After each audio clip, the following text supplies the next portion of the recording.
Pozdrav youtuberi, Sonic je sa vama. Danas ću vam pokazati kako da napravite logo za vaš klan. Prvo idite na shape i odaberite elipsu i odaberite boju koju god želite. Ja ću da ovo stavim plavo.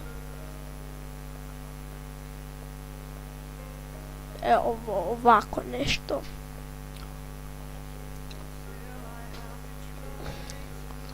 Namestite to na sredinu. Nije baš na sredinu. Napravite još jedan shape. I njega stavite u crno. Mislim, stavite njegovu boju crnu. Ja ću malo povećati. I ok, sad namestim samo lepo. Sad selektirajte i lijepo namestite sredinu. Sad na ovaj veći crni idite blending options i stroke stavite 20 i odaberite ovu boju 10, evo ovako. Sad odaberete koju maskotu. Već u ovu maskotu imat ćete vi linkove maskote u deskripciji, mada ne vjerujem da neko nema ovu maskotu, ali eto, za svaki slučaj. Sad ovo ide ispred i idete ovdje i ovu maskotu idete desni klik, create clipping mask i ovako vam ispadne. Ovo povećate.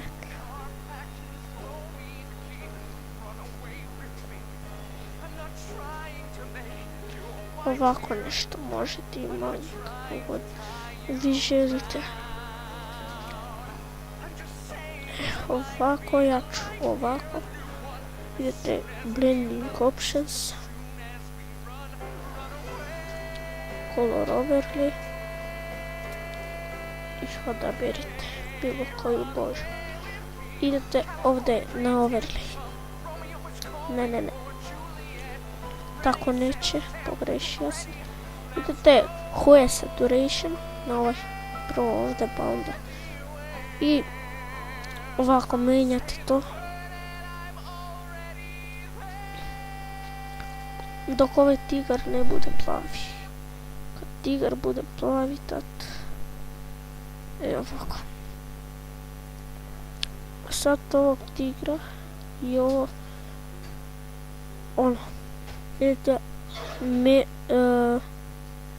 ne može, to sam pogrešio. Izvučete ovog tigra i sad idete merge layers.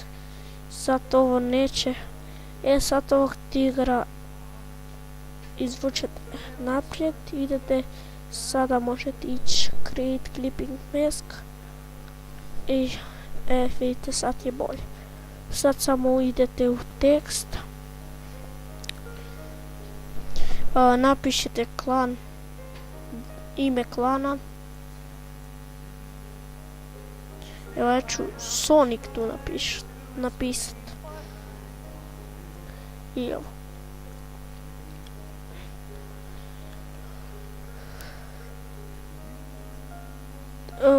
Ovo Sonic u drugu boju.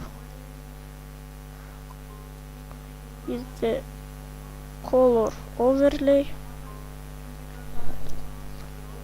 I ovo će plavo. Ok. I evo. I sad ako vam je duži tekst, idete warp tekst ovdje. Desni klik pa warp tekst. Ovdje arch i ovo mestite lijepo. Već malo zato što je moj manji tekst.